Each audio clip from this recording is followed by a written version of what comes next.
Students, audio video सब clear है ना बेटा आप लोगों को? Yes sir. तो आज मैं पीरियडिक क्लासिफिकेशन ऑफ एलिमेंट्स का लेक्चर 1 स्टार्ट करने वाला हूँ। बैच 2 की भी स्टूडेंट इसमें प्रेजेंट होंगे आई सपोज। ओके, तो बच्चों एकदम बिल्कुल आप लोगों को मैं क्या कर रहा हूँ, बैच 2 और 3 को साथ में पढ़ा दे रहा हूँ इस चैप्टर को, और जो बैच 3 वाले स्टूडेंट्स हैं उनको मूल कॉन्सेप्ट में अलग से उनका जो टाइमिंग है वहां पे पढ़ाऊंगा, ठीक है ना। और ये वाला एक एक्स्ट्रा क्लास आप लोगों का तब तक चलेगा जब तक ये चैप्टर कंप्लीट नहीं हो जाती। ओके बैच 3 स्टूडेंट्स, चलिए अब मैं स्टार्ट करने वाला हूँ पीरियडिक क्लासिफिकेशन ऑफ एलिमेंट का लेक्चर 1। अच्छा बताना एक बात बच्चों, मुझे पीरियडिक क्लासिफिकेशन ऑफ एलिमेंट इस चैप्टर का नाम है, तो मैं इस चैप्टर में क्या पढ़ाऊंगा मुझे बता सकते हो, किस चीज के बारे में पढ़ाऊंगा? सर पीरियोडिक टेबल के बारे में। क्लासिफिकेशन है मैं सर, बताइए। सर जो एलिमेंट का क्लासिफिकेशन है सर, जैसे कि मेटल कौन सा है, नॉन मेटल कौन सा है, मेटलॉइड कौन सा है। Very good very good very good. आप बच्चे काफी समझदार हो। लास्ट क्लास में मतलब लास्ट जो चैप्टर हम लोग स्ट्रक्चर ऑफ एटम पढ़ चुके हैं, स्ट्रक्चर ऑफ एटम में हम लोगों ने पढ़ा था कि एटम को हम लोग अच्छे से समझने की कोशिश किए थे। अब एटम को तो हम लोग ठीक है चलो अच्छे से समझ लिए, अब एटम जो एक टाइप के एटम्स मिलते हैं, एटम्स ऑफ सिमिलर टाइप मिलते हैं, तो क्या चीज बनता है एलिमेंट की कंपाउंड, मुझे बताना जरा सा। एक ही टाइप के एटम्स एलिमेंट होता है, एक ही टाइप के एटम्स आपस में कंबाइन करते हैं तो एलिमेंट का निर्माण होता है। अब बालक लोग मुझे जरा ये बता देना कि कितने सारे एलिमेंट हैं टोटल जो साइंस को 118 गुड इंफॉर्मेशन। 118 एलिमेंट्स अभी तक साइंस ने पता किया है। ओके, और एलिमेंट पता चल सकते हैं, समय बढ़ेगा तो और एलिमेंट पता चलेगा। तो चलिए हम लोग आगे बढ़ते हैं इस चैप्टर में, और इस चैप्टर में सब इस तस्वीर को आप सभी ने अपने जीवन में जरूर देखा होगा। This is the periodic table, और ये जो पीरियडिक टेबल आप देख रहे हो बच्चों, मुझे बताना ये जो अरेंजमेंट है ये एटॉमिक नंबर से अरेंज किया हुआ है कि एटॉमिक मास से अरेंज किया हुआ, मुझे तो बता सकते सर हैं? एटॉमिक नंबर से अरेंज किया हुआ है।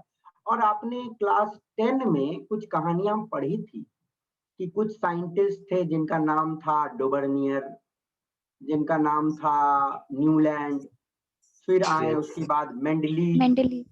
इन लोगों ने जो अरेंजमेंट किया था किस हिसाब से किया था? सर एटॉमिक मास के हिसाब से किया था। और एटॉमिक मास के हिसाब से अरेंजमेंट तो गड़बड़ हो रहा था ना, कुछ एलिमेंट्स गलत जगह पे रखे हुए थे। तो फाइनली अरेंजमेंट को किया गया किस हिसाब से? एटॉमिक नंबर के हिसाब से। और ये जो पीरियडिक टेबल आप देख रहे हो एटॉमिक नंबर के हिसाब से अरेंजमेंट की हुई है, it is a marvellous arrangement. ये बहुत ही भयंकर मतलब मस्त अरेंजमेंट है। पीरियडिक टेबल में टोटल कितने ग्रुप्स हैं कौन बता सकता है मुझे? चलो देखते हैं। 18 ग्रुप्स। 18 मालूम होगा जी, 18 ग्रुप्स होते हैं। ग्रुप्स बोलो तो हॉरिजॉन्टल होती है कि वर्टिकल होती है? हॉरिजॉन्टल। सचमुच?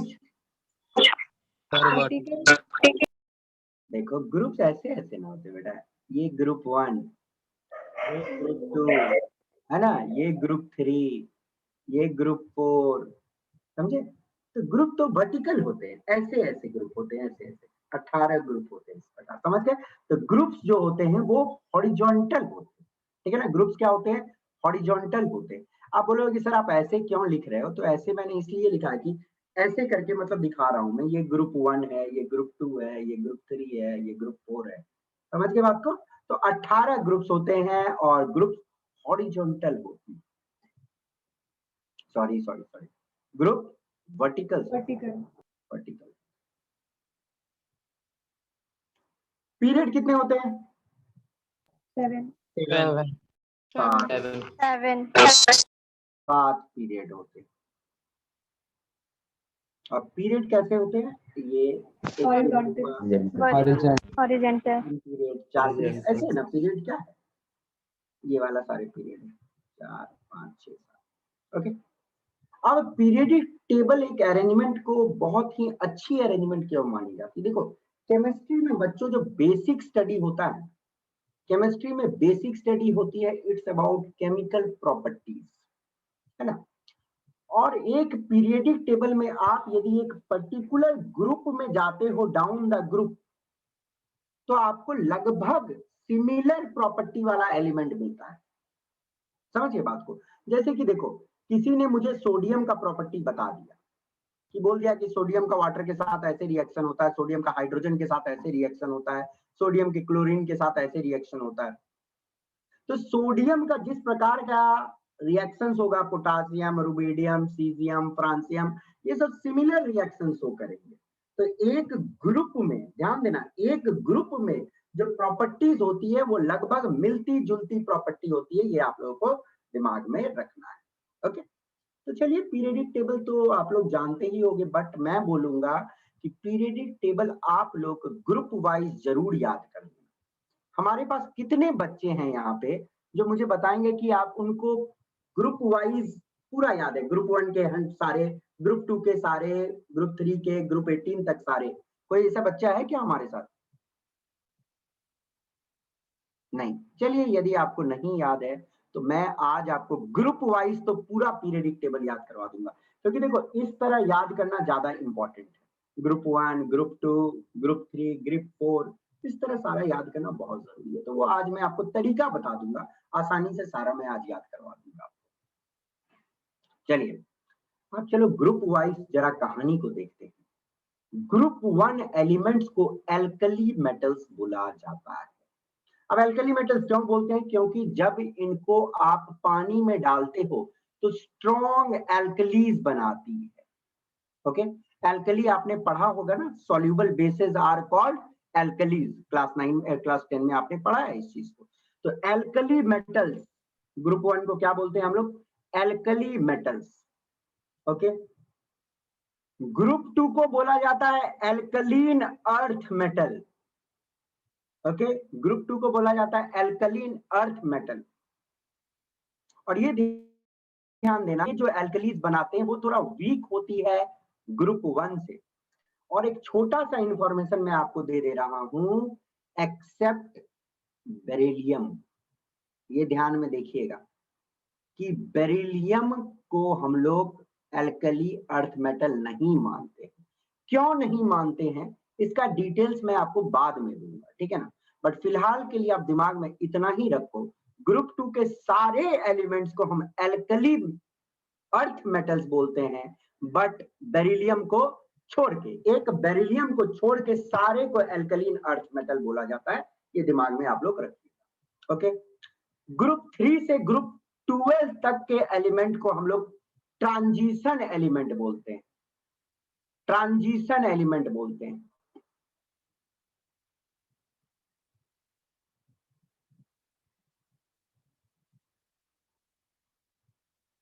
अच्छा एक बात बताना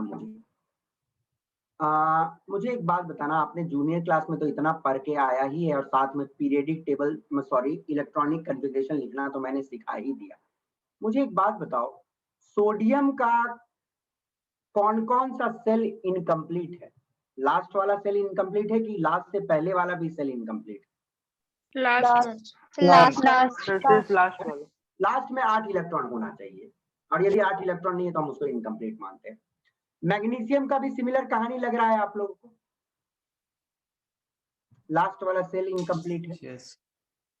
ओके, तो सोडियम ग्रुप 1 एलिमेंट है जिसका लास्ट वाला सेल इनकम्प्लीट है। मैग्नीशियम ग्रुप 2 है जिसका लास्ट वाला सेल इनकम्प्लीट है। उसी प्रकार आप ग्रुप 13 से लेके ग्रुप 17 तक के एलिमेंट को देखोगे तो उसका लास्ट वाला सेल इनकम्प्लीट होता है। ओके, जैसे क्लोरीन का बात कर लूं तो क्लोरीन कितनी होगी? 17 है तो 2 8 7, लास्ट वाला सेल इनकम्प्लीट है।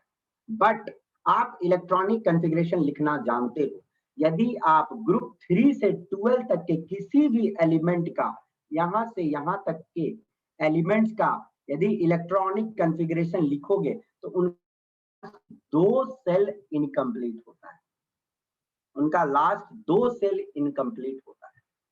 ओके, तो ये इलेक्ट्रॉनिक कॉन्फ़िगरेशन आप लिख के देख सकते हो। मैंने आपको इलेक्ट्रॉनिक कॉन्फ़िगरेशन लिखना सिखा दिया है। और बच्चों, आप लोगों ने इलेक्ट्रॉनिक कॉन्फ़िगरेशन लिखना प्रैक्टिस किया है कि नहीं किया है? किया है ना? Yes, sir. Yes, sir. Okay, तो बच्चों अभी फिलहाल 3 से 12 में ये दिमाग में रखना है कि उनके लास्ट 2 सेल इनकम्प्लीट होती है, पूछ दी जाती है कभी एग्जाम में। ओके, ग्रुप 3 से 12 का कहानी, लास्ट 2 आउटर मोस्ट सेल इनकी इनकम्प्लीट रहती है, ये दिमाग में रखिएगा। ओके, वैसे ग्रुप 3 से 11 तक ही होगा, बट चलो अभी मैं 12 को इंक्लूड कर लिया हूं क्योंकि इनको हम लोग ट्रांजिशन एलिमेंट बोलते हैं। ग्रुप 3 से 12 को हम लोग ट्रांजिशन एलिमेंट बोलते हैं, ये दिमाग में रखिएगा, ठीक है। बट इसमें कुछ एक्सेप्शन है तो वो अभी आपको दिमाग नहीं लगाना है, बस फिलहाल इतना दिमाग में रखो, ग्रुप 3 से 12 ट्रांजिशन एलिमेंट। ग्रुप 13 को बोरोन फैमिली बोला जाता है। बोरोन फैमिली इसलिए बोला जाता है क्योंकि इसका पहला मेंबर बोरोन है। ओके, ये देख रहे हो ना, बोरोन फैमिली, ये वाला ग्रुप 13 है आपका बोरोन फैमिली। क्यों बोरोन फैमिली? क्योंकि पहला मेंबर इसका बोरोन है। ओके, उसी प्रकार ग्रुप 14 को हम लोग कार्बन फैमिली बोलते हैं क्योंकि इसका पहला मेंबर कार्बन है। ग्रुप 15 को हम लोग नाइट्रोजन फैमिली बोलते हैं या निक्टोजेंस भी बोलते हैं। निक्टोजेंस बोलने का रीजन ये होता है, निक्टो शब्द का मतलब होता है सफोकेशन। निक्टो शब्द का मतलब होता है सफोकेशन। बोलने का मतलब बेटा कि ग्रुप 15 के जो एलिमेंट हैं उससे कुछ एक्सप्लोसिव बनाई जाती है, उससे कुछ फर्टिलाइजर्स बनाए जाते हैं जिसके प्रेजेंस में इंसान को सांस लेने में थोड़ा सफोकेशन होता है, दिक्कत होता है। इसलिए ग्रुप 15 एलिमेंट को हम लोग निक्टोजेंस भी बोलते हैं। Okay, got it. Group 16 element को ऑक्सीजन फैमिली क्योंकि उसका पहला मेंबर ऑक्सीजन होता है, या इसको हम लोग चाल्कोजेंस भी बोलते हैं। चाल्कोजेंस, चाल्कोजेन इसलिए बोला जाता है क्योंकि वो ओर बनाने में मदद करता है, ओर फॉर्मर्स। अच्छा, ओर क्या को बोलते हैं? कोई बालक मुझे बताएगा कि ओर का मतलब क्या होता है? ओर किसको बोलते हैं बेटा, बताना तो जरा सा। ओर नहीं मालूम है? अरे क्लास जूनियर क्लास में पढ़े होंगे कि जो धरती से हम लोग खुदाई करके निकालते हैं वो मेटल इम्प्योर फॉर्म में रहती है ना। अच्छा बताओ, मैं धरती खोदूंगा तो मुझे क्या प्योर आयरन मिलेगा, प्योर सोडियम मिलेगा? नहीं ना, इन लोगों को कुछ और अटैच रहता है कि नहीं। तो अक्सर जो ओर निकलते हैं धरती से, वो जो पत्थर निकालते हैं जिससे हम लोग प्योर मेटल एक्सट्रैक्ट करते हैं, उसके साथ ऑक्सीजन जुड़ा हुआ रहता है अक्सर के साथ में। तो ऑक्सीजन अक्सर ओर्स में प्रेजेंट होता है, इसलिए ग्रुप 16 को हम लोग ऑक्सीजन फैमिली या चाल्कोजेंस भी बोलते हैं। और ऑक्सीजन के जैसा सल्फर भी जैसे इस ग्रुप का मेंबर है सल्फर, ये भी अक्सर जो ओर्स रहते हैं उनके साथ जुड़े हुए रहते हैं। Got it? चलिए, ग्रुप 17 को हेलोजेंस बोलते हैं। हेलोजेंस या सॉल्ट फॉर्मर्स। सॉल्ट फॉर्मर्स मतलब ये अक्सर मेटल्स के साथ जुड़ के सॉल्ट्स बनाते हैं। सोडियम क्लोराइड हो गई, मैग्नीशियम क्लोराइड हो गई, सोडियम फ्लोराइड हो गई, मैग्नीशियम फ्लोराइड हो गई, ये सारे सॉल्ट होते हैं। तो ग्रुप 17 के जो मेंबर हैं वो मेटल्स के साथ जुड़ के बनाते हैं सॉल्ट्स। ग्रुप 18 को हम लोग बोलते हैं बच्चों नोबल गैस या इनर्ट गैस। ग्रुप 18 को हम लोग बोलते हैं नोबल गैस या इनर्ट गैस। इनर्ट गैस क्योंकि ये किसी के साथ रिएक्ट नहीं करते, नोबल गैस क्योंकि ये नोबल है, ये किसी के साथ रिश्ता जोड़ना नहीं पसंद करता, ये अकेले रहना पसंद करता है। Got it? चलिए, तो ये हो गई ग्रुप 18 की कहानी। देखो, अब मैं आपको एक एक करके सारे ग्रुप्स को याद करवाऊंगा। चलो देखते हैं, हमारे में से कुछ बच्चों को तो मालूम होगा। चलो बेटा मुझे बताना तो कि ग्रुप 1 को आप कैसे याद करोगे? किसी को कोई तरीका मालूम है क्या?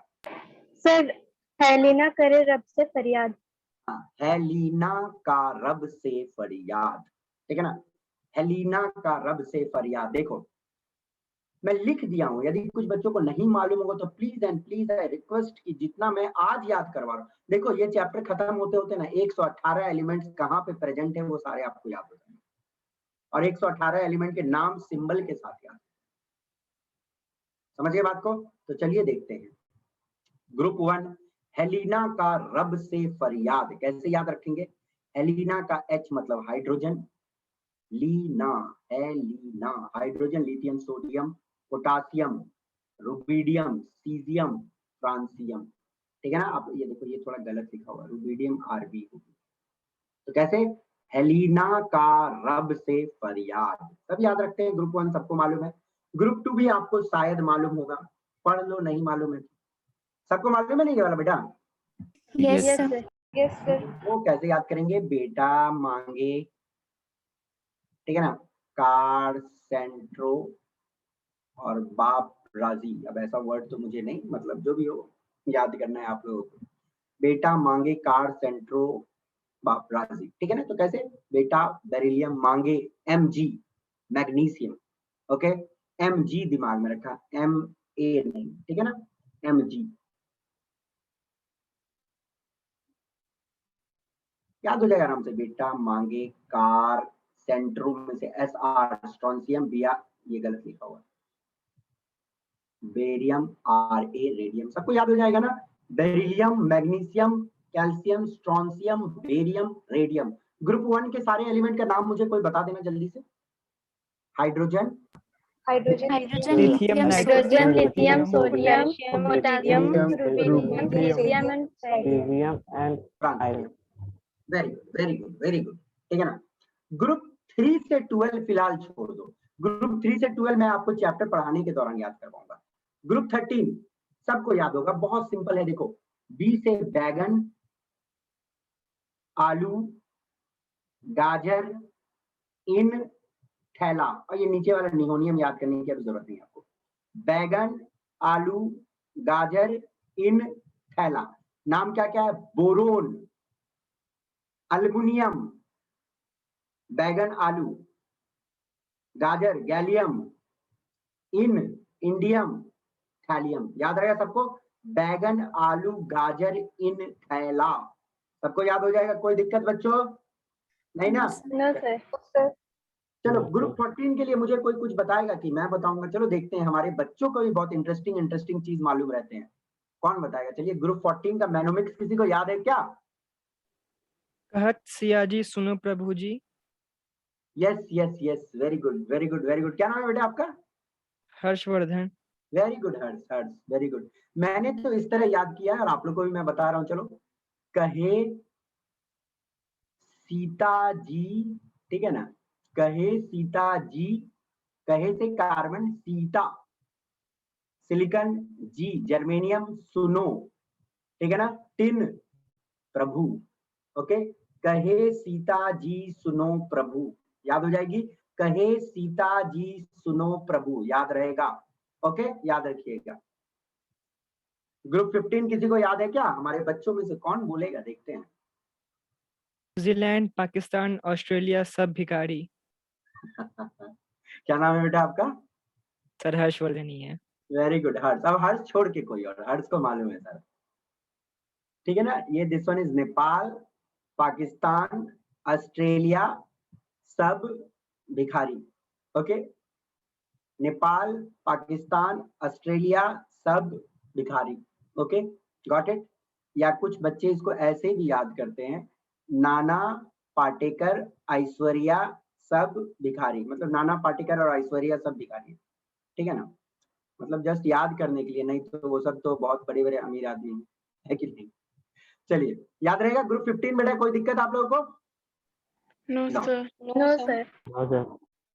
16 को कौन बताएगा हमें? हर्षवर्धन लास्ट में बताएगा यदि कोई नहीं बता पाएगा तो। ग्रुप 16 कोई और नहीं याद है? चलो अच्छा, एक बात बताओ, एग्जाम में चीटिंग करते हो? कभी दोस्त बोलता है ना, उससे टेपो ना। टेपो शब्द का मतलब समझते हो ना? उतारो देख के। तो आप लोग ऐसे याद कर सकते हो, उस से टेपो। देखो, उस से टेपो मतलब उसको देख के चीटिंग करो, उससे टेपो।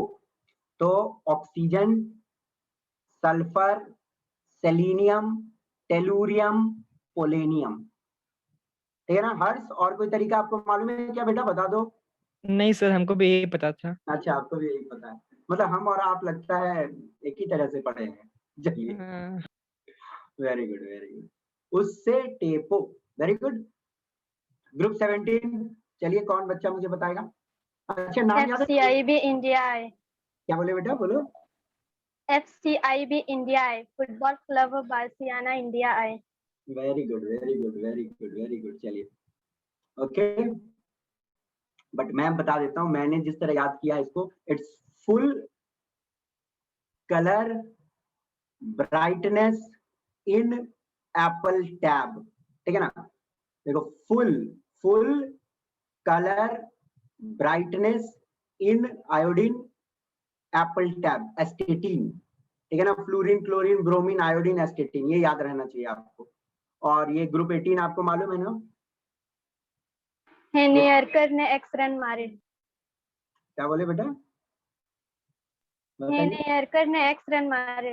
अच्छा अच्छा, वेरी गुड वेरी गुड। तो चलो ये वाला आप लोग याद कर लेना, क्योंकि ये मुझे याद करवाने की जरूरत नहीं है, सारे बच्चों को मालूम होता ही है। हीलियम, नियन, आर्गन, क्रिप्टन, जेनन, रेडन, है ना। नोबल गैस सबको याद रहता है। ओके, वैसे मैंने स्लाइड में सबका शॉर्टकट इंक्लूड कर दिया है, किस तरह याद करना है। ओके, आप याद कर सकते हो इसको देख। अब चलिए हम लोग पीरियडिक टेबल के इंटरेस्टिंग फैक्ट्स पे आते हैं, ध्यान से देखिएगा। मैंने आपको एक बात बताया था, शायद आप लोगों को मालूम हो। अच्छा, एक बात बताना कि बैच 3 के बच्चों से मैं पूछ रहा हूँ, ठीक है ना, बैच 2 के नहीं। बैच 3 के बच्चे, इलेक्ट्रॉनिक कॉन्फ़िगरेशन आप लोगों को अच्छे से समझ आ गई कि इलेक्ट्रॉनिक कॉन्फ़िगरेशन का एक और स्पेशल क्लास चाहिए, मुझे ये बताना। Batch 3 students, do you require, या बैच 2 स्टूडेंट, जो भी बैच 2 या बैच 3 स्टूडेंट जो भी है, मैं उनसे पूछ रहा हूँ बच्चों, इलेक्ट्रॉनिक कॉन्फ़िगरेशन लिखने में कोई दिक्कत नहीं ना हो रही है कि उसका No, कोई sir. स्पेशल क्लास चाहिए, नहीं ना। No sir. No, sir. चलिए, क्योंकि इलेक्ट्रॉनिक कॉन्फ़िगरेशन एक बहुत इंपॉर्टेंट पार्ट है। देखो, अब स्पेशल क्लास की जरूरत भी नहीं, क्योंकि रिकॉर्डेड लेक्चर पड़े हुए हैं, उसको रिपीट करके आप देख लेना यदि जरूरत पड़े। और यदि आपको लगता है कि इलेक्ट्रॉनिक कॉन्फ़िगरेशन के लिए सर को और एक क्लास देना चाहिए, तो मैं आपको दे दूंगा। यदि आपको जरूरत हो तो आप रिक्वेस्ट डाल देना, ठीक है बच्चों। क्योंकि electronic configuration is very important thing of chemistry, वो आपको सीखना ही पड़ेगा एकदम, मतलब समझ लो वो पानी जैसा आपको आना चाहिए। और पीरियडिक टेबल में इलेक्ट्रॉनिक कॉन्फ़िगरेशन का कॉन्सेप्ट और सुधरता है। चलिए, मैंने आपको बताया था एक बात कि पीरियडिक टेबल ये पॉली की कॉन्सेप्ट पे बनी हुई है, पॉली एक्सक्लूजन प्रिंसिपल के कॉन्सेप्ट पे बनी हुई है। ओके, मैंने आपको एक बात बताया था, चलो यहां से मैं पहले बढ़ाता हूँ, एक चीज बता देता हूँ। देखो, पहला पीरियड में कौन कौन से सबशेल में इलेक्ट्रॉन जाता है, कौन मुझे बताएगा।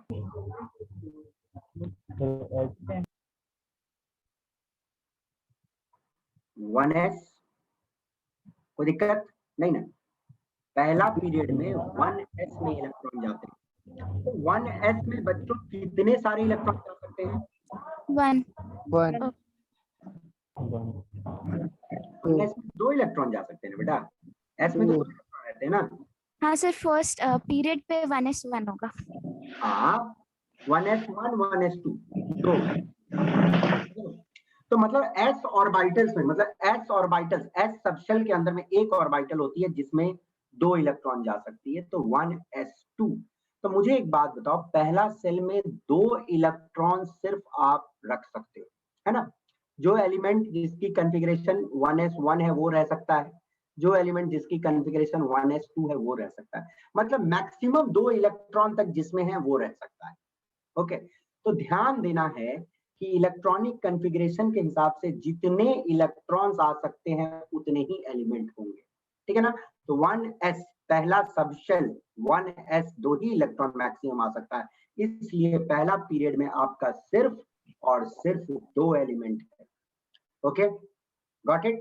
चलिए, दूसरा सेल जो शुरू होता है उसमें कौन कौन से सबशेल होते हैं, सेकंड सेल में बताना तो मुझे।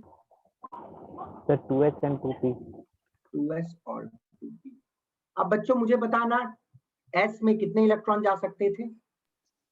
2 इलेक्ट्रॉन। P में कितने इलेक्ट्रॉन जा सकते थे?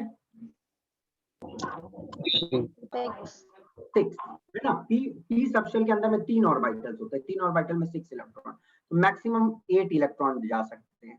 तो आपका सेकेंड पीरियड में कितने एलिमेंट है? 8 एलिमेंट है। देख लो, लिथियम 1, बेरिलियम 2, बोरोन 3, 4, 5, 6, 7, 8, मतलब जितने इलेक्ट्रॉन मैक्सिमम आप घुसा पाओगे उतने ही एलिमेंट्स।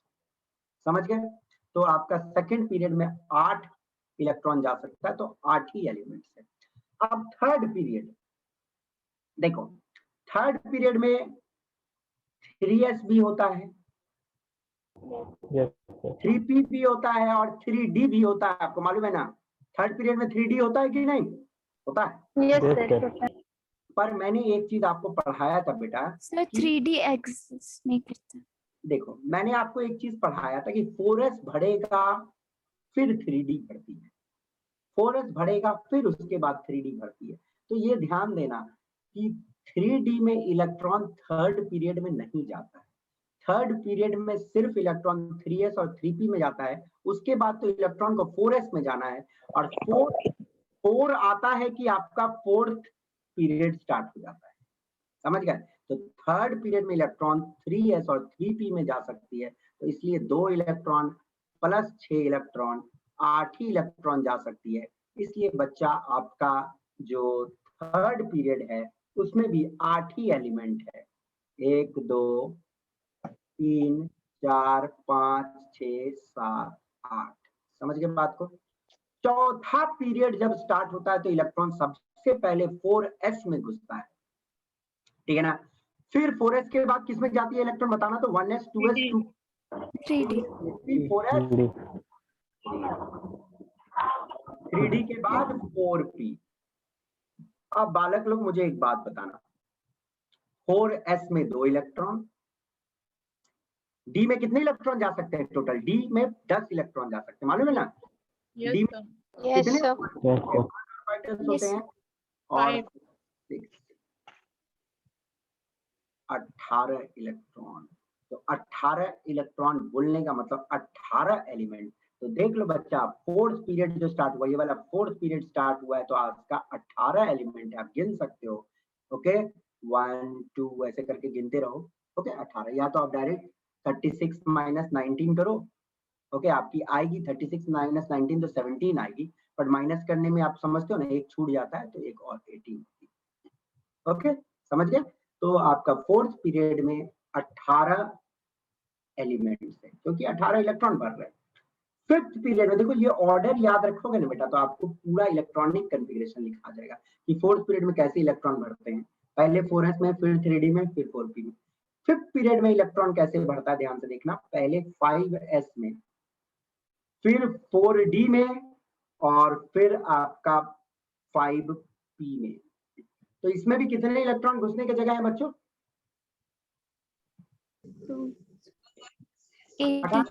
2 10 12 12 6 18। तो फिफ्थ पीरियड में भी आपको कितने एलिमेंट है? 18 एलिमेंट, ठीक है ना। तो मैं यहाँ लिख रहा हूँ, देखो फर्स्ट पीरियड में 2, सेकेंड पीरियड में 8, थर्ड पीरियड में 8, चौथा पीरियड में 18, पांचवा पीरियड में 18, ठीक है ना।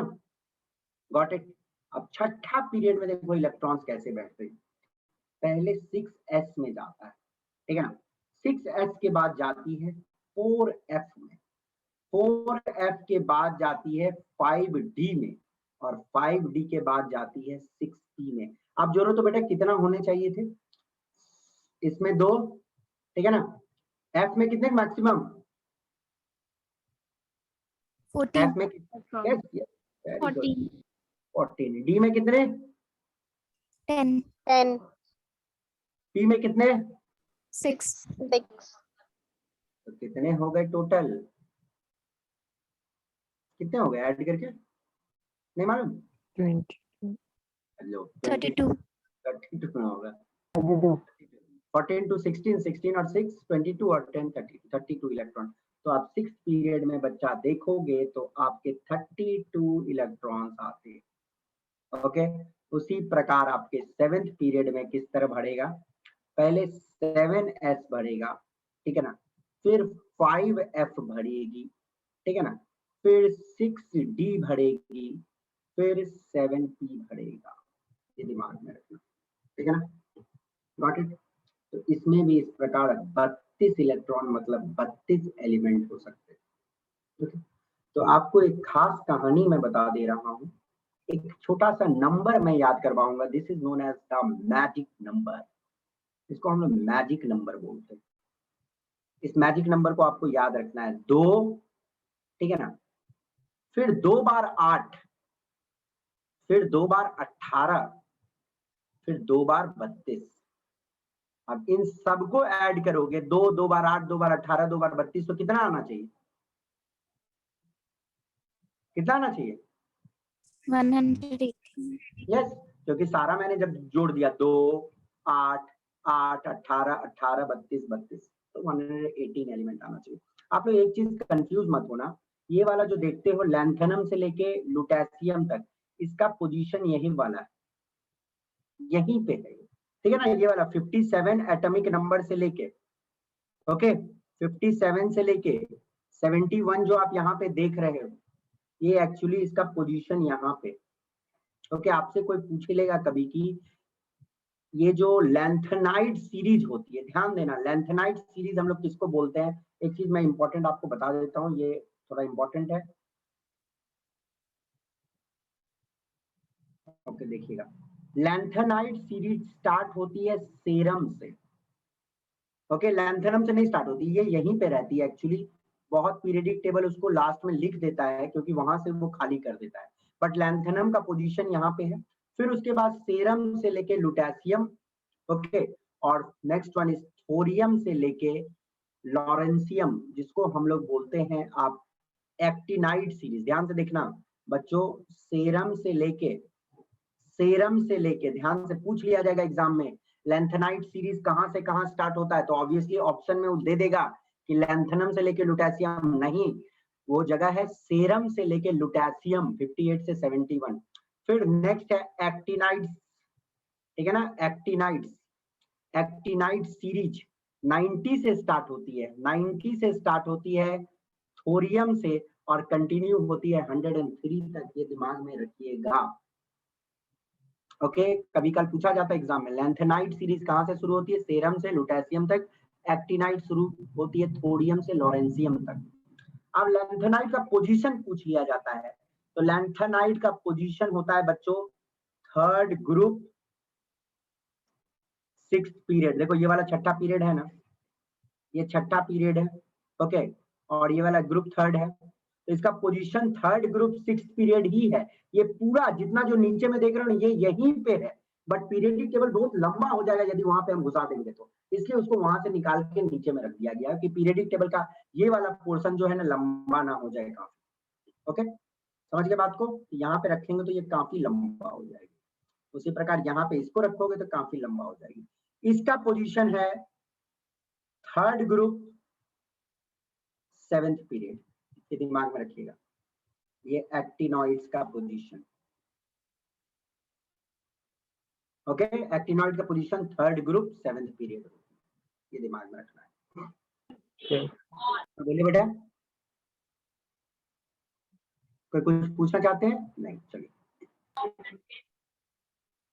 अब इसमें एक चीज आप इंटरेस्टिंग गौर करो, क्या आप एक इंटरेस्टिंग चीज गौर कर सकते हो इसमें? मुझे एक बात बताना, जो चीज मैं शेड कर रहा हूँ, हाईलाइट कर रहा हूँ, उसमें आप क्या गौर कर सकते हो, जरा ध्यान से मुझे बताना, क्या गौर कर सकते हो?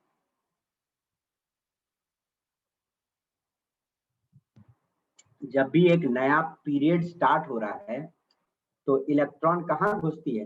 I am sorry, okay.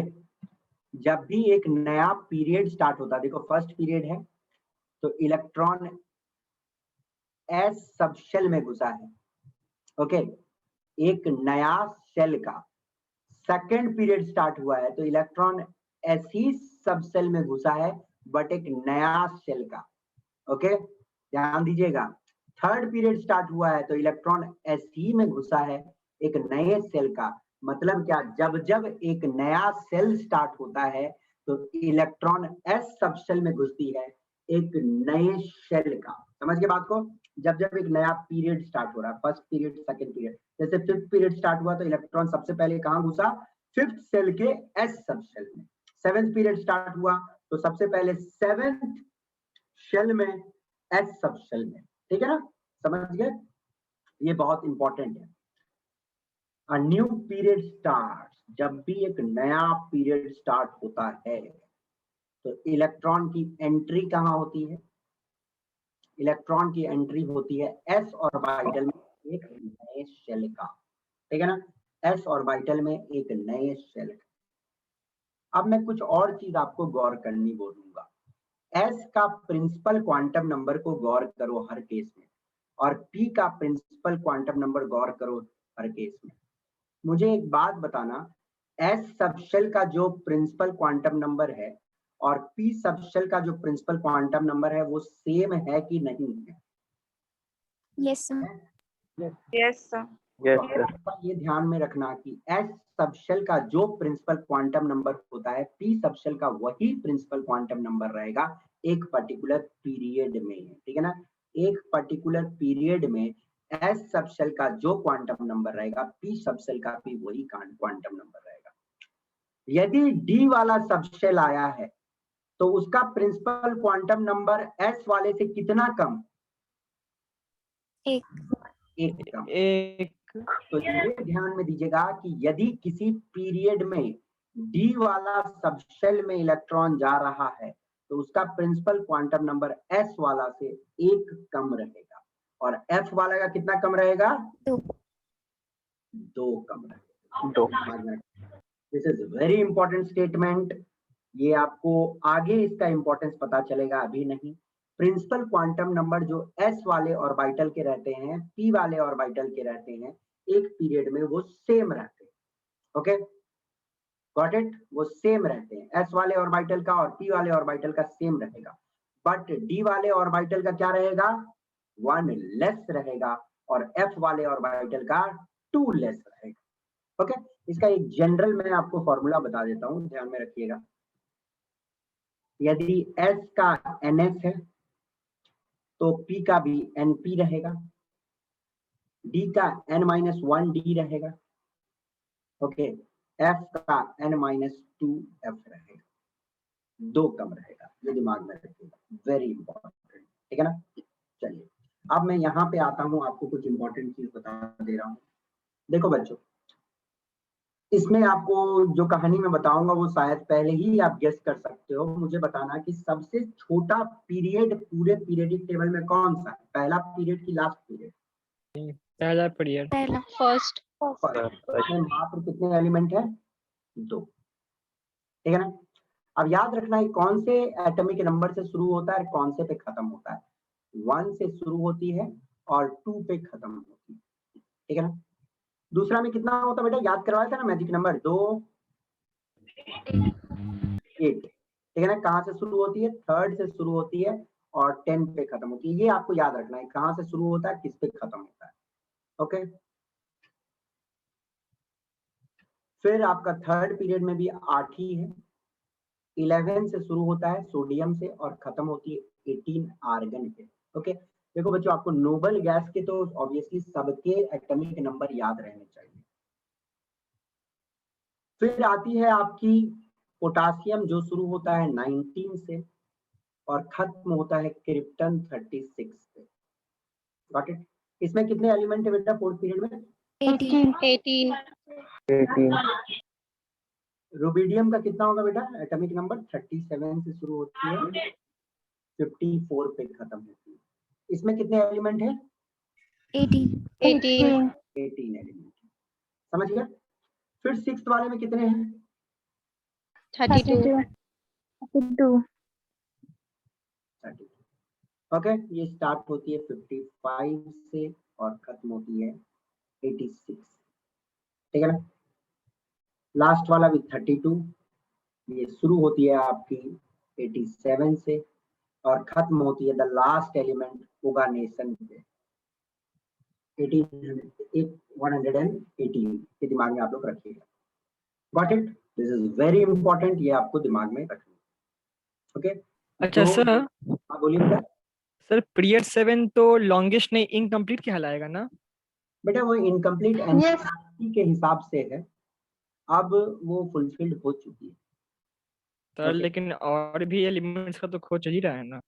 खोज होगा तो 8th पीरियड में जाएगा बेटा, समझ गए? जो खोज होगा वो 8th पीरियड में जाएगा। 7th पीरियड इनकम्प्लीट नहीं रहेगी। 7th पीरियड में जितना भरना था हमने भर चुका, अब 8th पीरियड में भरेगा। समझ गए? Yes sir. ये कहानी हुई जो आपको याद रखना है, कहाँ से कौन शुरू होता है। प्लीज आई रिक्वेस्ट यू कि आप एटॉमिक नंबर सारे नोबल गैस का याद रखिएगा, इंपॉर्टेंट। ओके, वैसे याद रखने का एक आसान तरीका भी है। देखो 2 हो गया ना, ये तो मैं बाद में सिखाऊंगा, बट चलो थोड़ा सा बता दे रहा हूँ। यदि पहला वाला का एटॉमिक नंबर मालूम है आपको किसी भी ग्रुप का, तो देखो पहला में 2, दूसरा आया तो आपको +8 करना है, ठीक है ना। तीसरा आया तो फिर +8 करना है, सिखाया था ना। 2 बार 8। चौथा पीरियड आया तो 18 ऐड करना है, फिर 18 ऐड करना है, समझ गए बात को। फिर 32 ऐड करना है, फिर 32 ऐड करना है, समझ गए बात। देखो 2 में 8 ऐड किए तो आ गया ना 10, ठीक है ना। 10 में 8 किए तो आ गया 18। 18 में 18 ऐड किए तो कितना आ गया 36। 36 में फिर 18 ऐड किए 54। 54 में 32 ऐड किए 86। 86 में 32 ऐड किए तो कितना आ गया 118। बट मैं ये आपको अलग से सिखा दूंगा कि किस तरह से एटॉमिक नंबर, यदि ऊपर वाला मालूम है, आपको मालूम है पहला का यदि एटॉमिक नंबर मालूम रहेगा ना, तो सब नीचे वाला का लिख लोगे आप आराम से, सब नीचे वाला लिख लोगे। ओके, जैसे चलो मैं देखता हूँ कोई बच्चा यदि मुझे पकड़ पाया होगा, मान लो बेरिलियम का 4 है, तो नेक्स्ट मैग्नीशियम आया तो कितना ऐड करेंगे तो आएगा 8 सर 8 ऐड करेंगे, क्योंकि देखो 8 ऐड करना है, थर्ड में 8 तो कितना आ गया 12, ठीक है ना। फिर इसके बाद ये कितना ऐड करेंगे 8 8 ऐड करेंगे, 8 ऐड करेंगे। देखो बेटा मैंने गलती यहाँ से बताया, देखो ये 8 ऐड किए तब ना आया आपका 12, 8 ऐड किए तब 12। फिर उसके बाद समझ रहे हो ना बात को, देखो ध्यान से, ये Yes. 4 में 8 ऐड किए तो आया 12, ठीक है ना। अब 12 में 8 ऐड करोगे तो आपका आएगा 20। 20 में 8 ऐड करो, 18 ऐड करेंगे नेक्स्ट ना, 18 ऐड करोगे तो 38। 38 38 में 18 ऐड करोगे तो 56 56। और 56 में 32 ऐड करोगे तो 88 88। है ना। ये वाला मैं अच्छा से आप लोगों को बाद में सिखाऊंगा, ठीक है। इस तरह किसी का आप लिख सकते हो, यदि ऊपर वाला मालूम है नीचे वाला सब बस उतना ऐड करते चल जाना है। 2 8 8 18 32, ठीक है ना। देखो जैसे यहाँ पे भी आप देख सकते हो, ठीक है ना। हाइड्रोजन पहला था तो पहला में हम लोग क्या 2 एलिमेंट के बाद आया तो लिथियम +2 किए, ओके। फिर उसके बाद देखो +8 हो गई 11, +8 हो गई 19, +18 हो गई 37, +18 हो गई 55 और +32 हो गई 86, ओके। तो इस तरह ऊपर से नीचे सबका लिखा जा सकता है। Got it? अब एक चीज गौर करना, मुझे एक बात बोलना, यदि चौथा पीरियड है तो उसमें कितने सारे सेल्स होंगे उस एलिमेंट में, कितने सारे होंगे? देखो student, one important thing know, 4।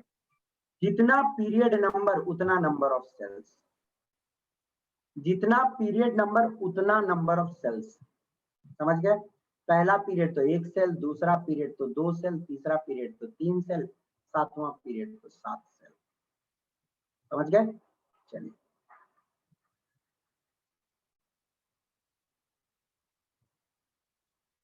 Very good question of NCERT, ये एनसीईआरटी का एक बड़ा अच्छा क्वेश्चन है, और एनसीईआरटी ने जिसको जिस हिसाब से समझाया है वो थोड़ा सही नहीं है। मैं आपको अब समझाता हूँ ये चीज। देखो ये कॉन्सेप्ट क्लियर करता है थोड़ा ये क्वेश्चन। बोला गया कि 5वें पीरियड ऑफ पीरियडिक टेबल में 18 एलिमेंट ही क्यों होंगे। जैसे आप लोग जानते हो ना, 2 8 8 2 बार 18 2 बार 32, तो आपसे पूछा गया है first, second, third, fourth, fifth. बोला गया कि फिफ्थ में 18 ही एलिमेंट क्यों होंगे, प्रूफ करके बताइए। देखो, आप सभी को ऐसे जब क्वेश्चन आए, ये तो एक थियोरेटिकल क्वेश्चन है, बट इस क्वेश्चन को समझना बहुत जरूरी है। आपको मालूम है कि एक सेल के अंदर में कौन कौन से सब सेल होंगे, वो आपको पहले बताना करना है। देखो, यदि S रहती है तो उसका प्रिंसिपल क्वांटम नंबर n के बराबर, P रहती है तो उसका प्रिंसिपल क्वांटम नंबर भी n के बराबर, यदि D रहती है तो D का प्रिंसिपल क्वांटम नंबर 1 कम रहता है ना, ओके। और यदि F रहेगी तो उसका प्रिंसिपल क्वांटम नंबर कितना कम रहेगा? 2 ठीक है ना। अब चल हम लोग बात कर रहे हैं फिफ्थ पीरियड की। तो फिफ्थ पीरियड में हम लोग देख लेते हैं कि कौन कौन से सबसेल रह सकते हैं। 5s हो रहा है, ठीक है ना, 5p हो रहा है, ठीक है ना, 5 - 1 4d हो रहा है, 5 - 2 3f हो रहा है। मुझे एक बात बताओ, 3f क्या एग्जिस्ट करता है? n का No, वैल्यू sir. l का वैल्यू भी 3, f के लिए l का वैल्यू कितना होता है? 3 होता है ना। और आपको मैंने बताया था principal quantum number, azimuthal quantum number का वैल्यू कभी भी सेम हो सकता है क्या? No, sir. No, sir. 3f तो एग्जिस्ट ही नहीं करेगा। तो कहाँ कहाँ इलेक्ट्रॉन जाएगी? 5s में जाएगी 2 इलेक्ट्रॉन, s में 2 इलेक्ट्रॉन ना, p में 6 इलेक्ट्रॉन, d में कितने? 10 इलेक्ट्रॉन। तो सब मिला के कितने होंगे? 18 18 इलेक्ट्रॉन। तो जितने इलेक्ट्रॉन जा सकते हैं उतने ही एलिमेंट जा सकते हैं, सिंपल सा बात है। तो 18 इलेक्ट्रॉन, 18 एलिमेंट है। यदि क्वेश्चन आ जाए कि छठा पीरियड में 32 एलिमेंट है, प्रूव करो, तो हम लोग क्या करेंगे भैया? देखो, 6s होगी, 6p होगी, d कितनी होगी? 5d होगी, f कितनी होगी? 4 अब आपको मालूम है 4f तो एग्जिस्ट करती है ना, 4f Yes, कहाँ sir. नहीं एग्जिस्ट करेगा? n का 4 है, l का वैल्यू 3 है, एक का चलेगा। इसमें 2 इलेक्ट्रॉन भैया, इसमें 6 इलेक्ट्रॉन, इसमें 10 इलेक्ट्रॉन, इसमें 18। सबको ऐड करोगे तो कितना आता है? 28 32 30 28 और क्या होगा? 4f में 14 होगा ना, f में तो 14 इलेक्ट्रॉन जाएंगे ना, ओके। f में 7 तो 14 होंगे, ठीक है ना, समझ गए? तो ये एक बड़ा इंपॉर्टेंट क्वेश्चन है। अब चलो पीरियडिक टेबल के जो दाता हैं, जिसने पीरियडिक टेबल को बनाया, उनका चेहरा देखो।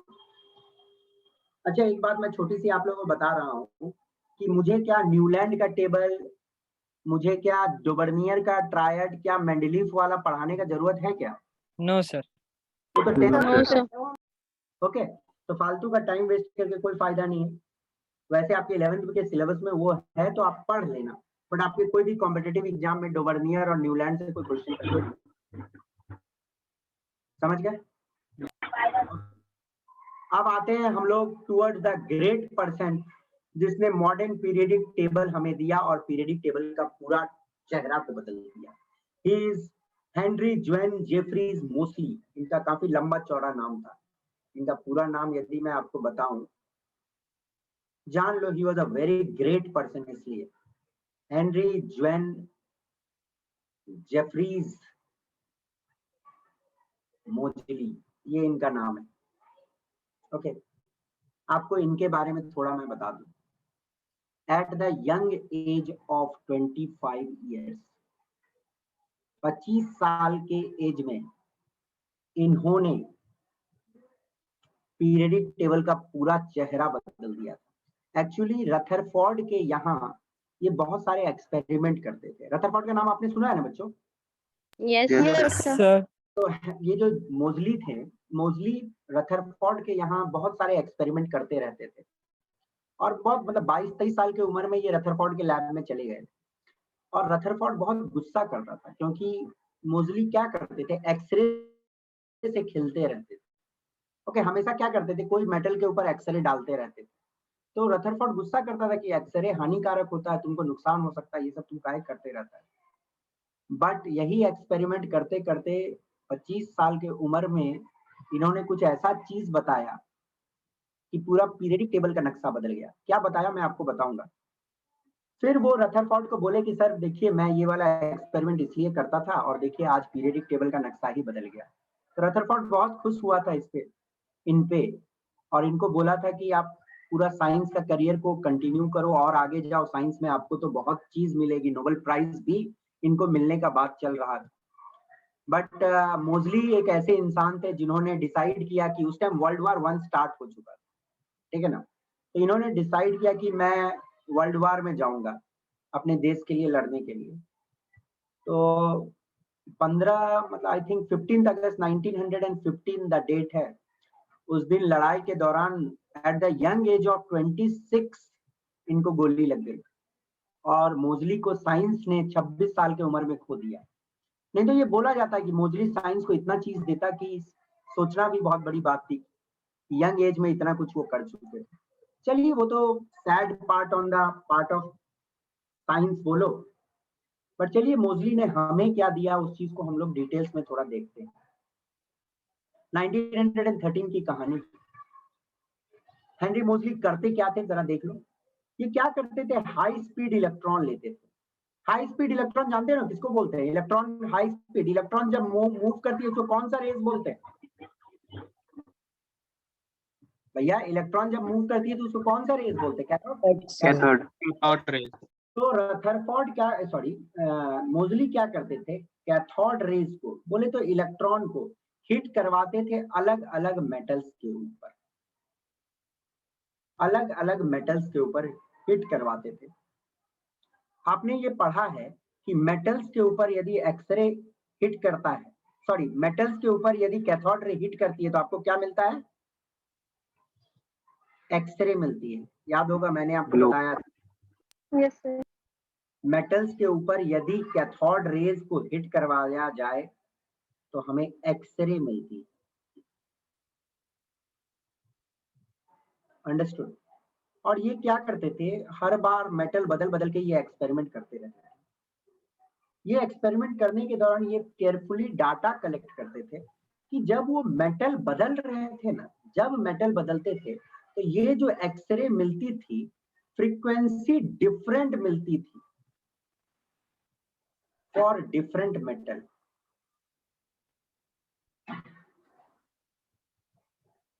समझिए बात को, ध्यान से सुनना जो मैं बोल रहा हूँ। रदरफोर्ड ये जो एक्सपेरिमेंट सॉरी मोजली ये जो एक्सपेरिमेंट कर रहे थे, कैथोड रे को अलग अलग मेटल पे डाल रहे थे। जब मेटल बदल रहे थे तो मेटल से निकलने वाली एक्सरे की जो फ्रीक्वेंसी थी वो थोड़ा सा डिफरेंट हो जा रहा था, थोड़ा सा डिफरेंट हो जा रहा था। ओके, और तब उन्होंने इन सारे डाटा को कलेक्ट किया और उस जमाने में बात चल रही थी एटॉमिक मास के ऊपर, ठीक है ना। एटॉमिक मास की बात चल रही है कि एलिमेंट की प्रॉपर्टी डिपेंड करती है एटॉमिक मास।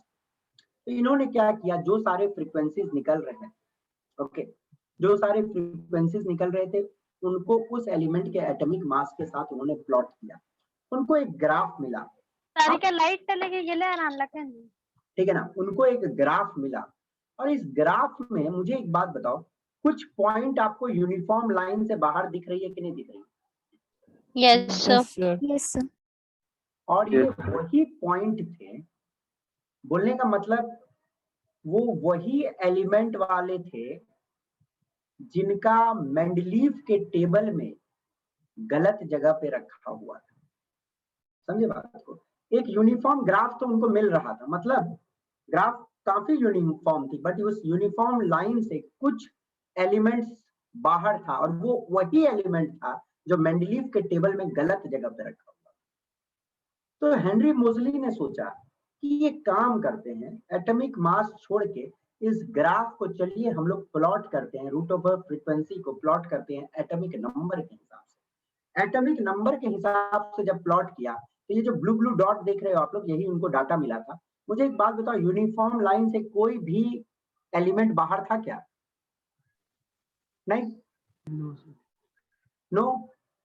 तो मेंडलीव ने ये गौर किया, और आप लोग मुझे खुद गौर करके बताओ कि एटॉमिक मास के हिसाब से जो फ्रीक्वेंसी मिल रही है वो यूनिफॉर्म मिल रही है कि एटॉमिक नंबर के हिसाब से अरेंज करने पे जो फ्रीक्वेंसी की प्लॉट है वो ज्यादा यूनिफॉर्म है? Atomic number. Atomic number. Atomic number. और जब एटॉमिक नंबर के हिसाब से प्लॉट किया गया तो ऑब्वियस सी बात है एटॉमिक मास के हिसाब से जो एलिमेंट गलत गलत जगह पे रखा गया था, मेंडलीव ने क्या किया था, कुछ एलिमेंट को जबरदस्ती गलत जगह पे रखा हुआ था प्रॉपर्टी मैच करवाने के लिए। अब एटॉमिक नंबर से अरेंज करने के हिसाब से सारे आ गई एक ग्रुप में। तो हेनरी मोजली ने बोला कि एटॉमिक नंबर एक ज्यादा बेसिक प्रॉपर्टी है एक एलिमेंट के प्रॉपर्टी को बताने के लिए, और यदि आप एटॉमिक नंबर के हिसाब से ग्राफ बनाते हो या बोलो तो पीरियडिक टेबल में अरेंजमेंट करते हो तो आपको ज्यादा ऑर्डर्ड अरेंजमेंट मिलेगा। तो मोजली ने ये एक्सपेरिमेंट से ये प्रूव कर दिया कि एक्सरे जो निकलती है it is a property of atomic number. ठीक उसी के हिसाब से उन्होंने बोला कि chemical properties of element is also a property of is also a property of atomic number. तो एटॉमिक नंबर के हिसाब से इन्होंने बोला कि अरेंज करो, और एटॉमिक नंबर के हिसाब से अरेंज करने पे सारे डिफेक्ट जो पीरियडिक टेबल में थे दूर हो गए और आज का पीरियडिक टेबल आपको मिल गया। ओके, अब मोजली लॉ का देख लो, वो जो इक्वेशन है ये इक्वेशन आपको जान लेना चाहिए। उन्होंने प्लॉट किया था रूट ओवर v मतलब फ्रीक्वेंसी है, ठीक है ना। ये मोजली लॉ का इक्वेशन है, इसकी डिटेल्स में आपको जानना नहीं है, बट ये जान लो कि कांस्टेंट क्या क्या है। z होती है एटॉमिक नंबर और a और b होती है कांस्टेंट्स। मोजली लॉ का ये इक्वेशन था और ऑब्वियस सी बात है उन्होंने बताया फ्रीक्वेंसी का रिलेशन एटॉमिक नंबर के हिसाब से। फ्रीक्वेंसी प्रोपोर्शनैलिटी एटॉमिक नंबर से और ए और बी कांस्टेंट आती है, समझ में बात को। तो हमें मॉडर्न पीरियडिक टेबल मिल गया, और मॉडर्न पीरियडिक टेबल का जो नियम था वो क्या बोलता है, मॉडर्न पीरियडिक लॉ का लॉ जो है क्या बोलता है, एलिमेंट की प्रॉपर्टी जो होती है वो पीरियडिक फंक्शन है एटॉमिक नंबर की। मतलब एटॉमिक नंबर के हिसाब से यदि आप अरेंज करोगे तो सिमिलर प्रॉपर्टी वाले एलिमेंट आपको एक जगह पे मिल जाएगी। जैसे कि देखो मैं बता रहा हूँ आपको, जैसे ये पीरियडिक टेबल देखो ध्यान से। ओके, एक सेकंड रुक जाओ, थोड़ा साफ वाला लाते हैं।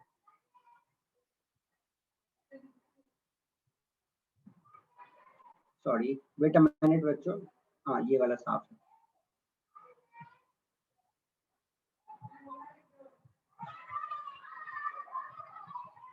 एक बार रुकना, तो थोड़ा पीरियडिक टेबल में साफ सुथरा लाता हूँ। अच्छा सब जगह मैंने भर दिया है, चलो कोई दिक्कत नहीं। देखो ध्यान से, ये वाला एलिमेंट मैं लिथियम लेता हूँ 3। अब मुझे एक बात बताओ, मैंने कितना ऐड किया तो सोडियम आया? 8. 8. जब 8 ऐड किया तो एक सिमिलर प्रॉपर्टी वाला एलिमेंट आ गया, ठीक है ना। अब मुझे एक बात बताओ, मैं फिर कितना ऐड किया तो आपको पोटासियम मिल गया? 8. 8 ऐड किया तो। अब यहाँ पे देखो, फ्लोरीन में मैं कितना ऐड किया तो क्लोरीन मिला? 8। फ्लोरीन में मैं कितना ऐड किया तो मुझे ब्रोमीन मिला? 18। मतलब क्या है, जब मैं 8, 18 ये सब ऐड कर रहा हूँ तो मुझे सेम प्रॉपर्टी वाला एलिमेंट मिल जा रहा है। जैसे कि देखो, मैंने 8 ऐड किया तो नियॉन नोबल गैस आ गई, 8 ऐड किया तो फिर एक नोबल गैस आई, 18 ऐड किया तो फिर एक नोबल गैस, 18 ऐड किया तो फिर एक नोबल गैस। उसी प्रकार देखो, 8 ऐड किया तो एल्कली मेटल, 8 ऐड किया तो एल्कली मेटल, है कि नहीं। यहाँ पे भी देखो 8 ऐड करोगे तो एक एल्कलीन अर्थ मेटल, है ना, 8 ऐड करोगे तो एल्कलीन अर्थ मेटल, 18 ऐड करोगे तो एल्कलीन अर्थ मेटल।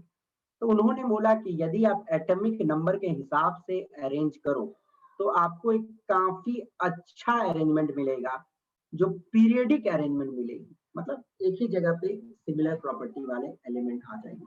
और पहले जो पीरियडिक लॉ था वो लॉ क्या था, properties of element are periodic function of atomic mass. Okay, जिसको Henry Moseley the great person ने बदल दिया। तो ये कहानी है आपकी पीरियडिक टेबल की। जस्ट मतलब ये सारा कहानी स्टार्ट हुआ है। अब चलिए हम लोग थोड़ा एक कहानी पे आते हैं, बट इस कहानी को देखने से पहले मैं आपको एक चीज बता दूं। पीरियडिक टेबल को हम लोग 3 पार्ट में बांट करके स्टडी कर सकते हैं। ओके, पीरियडिक टेबल को हम लोग 3 पार्ट में बांट के स्टडी कर सकते हैं। पहला पार्ट होता है जिसको हम लोग बोलते हैं representative element.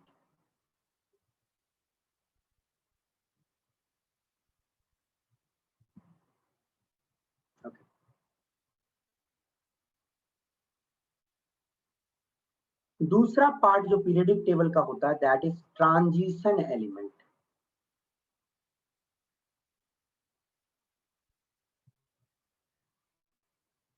And the third part is inner transition element.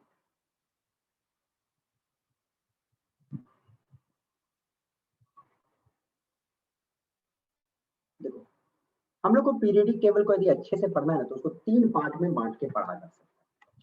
Representative element बोला जाता है ग्रुप 1 से लेके ग्रुप 2 तक, ओके, और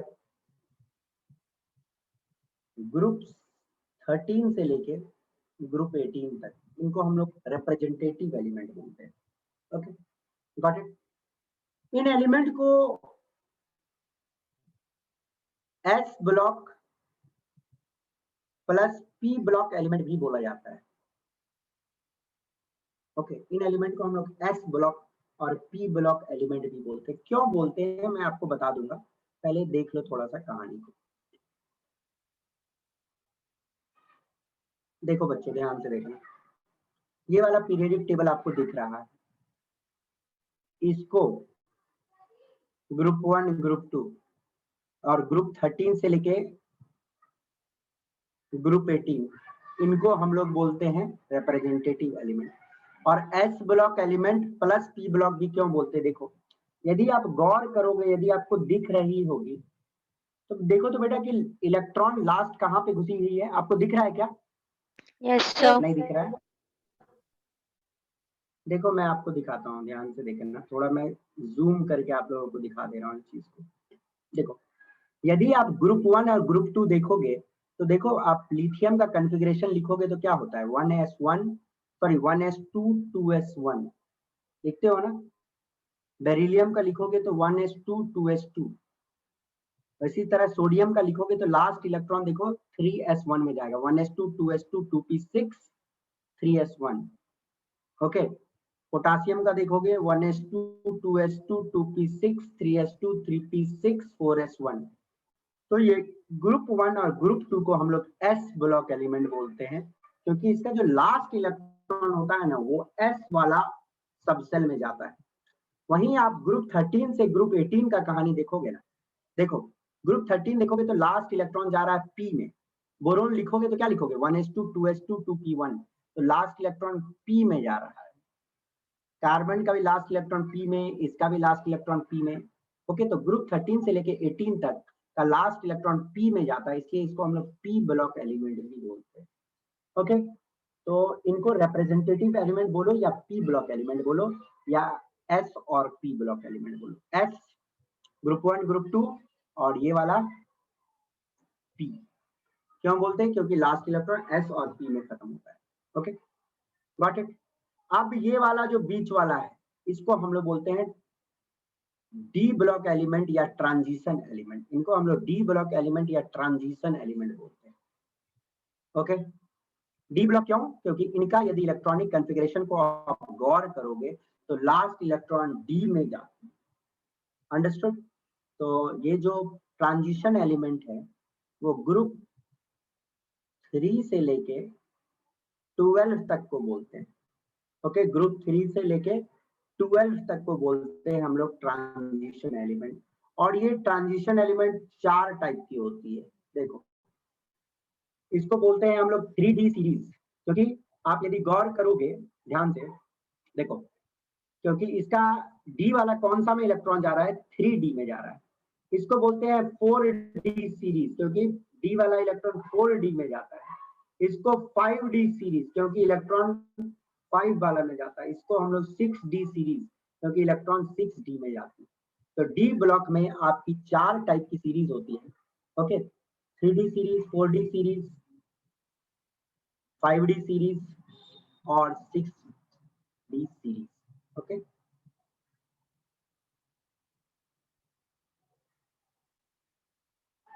बोलेगा 5D सीरीज क्यों बोलते हैं, क्योंकि लास्ट इलेक्ट्रॉन जो है वो 5D में जाती है। फिर आती है इनर ट्रांजिशन एलिमेंट। देखो इनर ट्रांजिशन एलिमेंट के बारे में मैंने आपको जानकारी दे दिया। इनर ट्रांजिशन एलिमेंट का पोजीशन यही वाला है। देखो ये एनसीईआरटी का इमेज है जिसमें सही दिया हुआ है। लैंथेनम 57, फिर उसके बाद 58, 59, 60, 61 सब यहीं पे है। ओके बट पीरियडिक टेबल लंबा ना हो जाए इस जगह पे, इसलिए हम लोग इसको बाहर निकाल के रखेंगे। इनर ट्रांजिशन एलिमेंट, ओके और ये दूसरी इनर ट्रांजिशन एलिमेंट। तो इनर ट्रांजिशन एलिमेंट का आपसे पोजीशन पूछेगा तो ये तीसरा ग्रुप 6th पीरियड, तीसरा group 7th period. Okay important है। इनर ट्रांजिशन एलिमेंट की पोजीशन आपसे कोई पूछे तो 3rd ग्रुप 6th पीरियड और 3rd ग्रुप 7th पीरियड।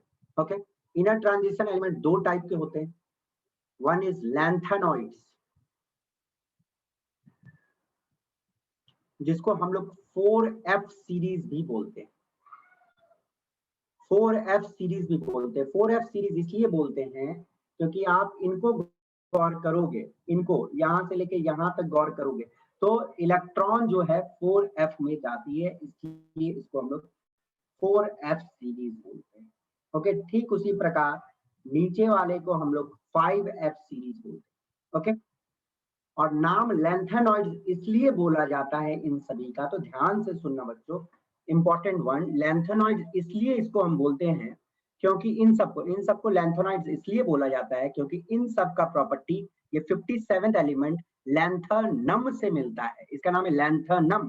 तो आपसे कोई पूछ लिया गया कि 58 से लेकर 71 को हम लोग लैंथेनॉइड्स क्यों बोलते हैं, क्योंकि इनकी प्रॉपर्टी 57th एलिमेंट लैंथेनम से मिलती है। उसी प्रकार इसको हम लोग एक्टिनियम बोलते हैं या एक्टिनॉइड, सॉरी इसको हम लोग एक्टिनॉइड सीरीज बोलते हैं। क्यों? क्योंकि इनकी प्रॉपर्टी एक्टिनियम से मिलती है। समझ गए? द 89th एलिमेंट एक्टिनियम से मिलती है, ये दिमाग में रखिएगा। ओके शिवांश कुछ मत लिखो बेटा please. Okay lanthanoid series 4F series है और एक है actinoid series. Okay actinoid series जिसको हम लोग 5F सीरीज बोलते हैं। 5F सीरीज क्यों? क्योंकि इनकी लास्ट इलेक्ट्रॉन 5F में जाती है और ये कहां से कहां शुरू होती है और कहां अंत होता है, इससे रिलेटेड बहुत क्वेश्चन सेट किया जाता है। ये ध्यान में रखिएगा। 4F सीरीज शुरू होती है आपकी सेरम 58 से, ओके और जाती है लुटेशियम 71 तक। अच्छा बताओ तो कितने एलिमेंट होगी लैंथेनॉइड्स या 4F सीरीज में? कितने होंगे? 13। नहीं बेटा कितने? 13। 13 तो आपने बहुत अच्छा बोला, वेरी गुड। आपने माइनस किया, 11 में से 8 गया 3 और 6 में से 5 गया 1। बेटा बट आपको मालूम है जब माइनस होती है एक यस छूट सर जाता है। 14 एलिमेंट्स होंगे है ना। ये देखो गिन लो यहाँ पे 1 2 3 4 5 6 7 8 9 10 11 12 13 14 58 से लेके 71। कुछ पीरियडिक टेबल में लैंथेनम भी यहाँ पे लिख देता है बट फिर वो इसको खाली कर देता है। ओके बट ये जान लेना लैंथेनम का यही पोजीशन है, उसके बाद 58 और एक्टिनॉइड 4F सीरीज जो शुरू होती है आपकी थोरियम 90 से। थोरियम 90 से शुरू होती है और जाती है लॉरेंसियम 103 तक। ठीक है ना। थोरियम 90 से शुरू होती है और लॉरेंसियम 103 तक जाती है। ये दिमाग में रखिएगा, ये एक्टिनॉइड्स की कहानी है। ओके इसको हम लोग एक्टिनॉइड क्यों बोलते हैं? क्योंकि इनकी प्रॉपर्टी एक्टिनियम से मिलती है। तो पीरियडिक टेबल को हम लोग 3 पार्ट में बांट के स्टडी कर सकते हैं। These are known as S block and P block element, जिसको हम लोग रिप्रेजेंटेटिव बोलते हैं। डी ब्लॉक एलिमेंट या transition element, D block element या transition element, F block element या inner transition element.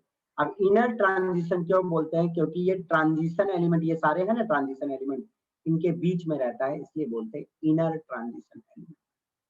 Okay so these are some of the stories of the periodic table, समझे बच्चों? तो पीरियडिक टेबल्स को हम लोग और डिटेल्स में देखेंगे, बट आज मैं टॉपिक स्टार्ट नहीं करना चाहता हूँ क्योंकि बीच में टॉपिक रुक जाएगा। ओके, तो फॉर द टाइम बिंग आज जितना मैं पढ़ाया आप लोग पढ़ के आना नेक्स्ट क्लास में, और फिर पीरियडिक टेबल को हम लोग आगे ले चलेंगे। ठीक है students, thank you for today, bye bye. Thank you sir. Thank you, sir. और सुनो, जितना चीज Thank you, पढ़ाया sir. ना उसको पढ़ के आना बेटा, तब आगे की चीजें समझ आएगी। ओके सर नोट्स भेज दीजिएगा। हाँ बेटा, नोट्स भेज देंगे। ओके, नोट्स भेज सर चलिए। संडे वाले क्लास का भी नोट्स भेज दीजिएगा। ओके बेटा, जरूर जरूर जरूर। Thank Thank you, sir.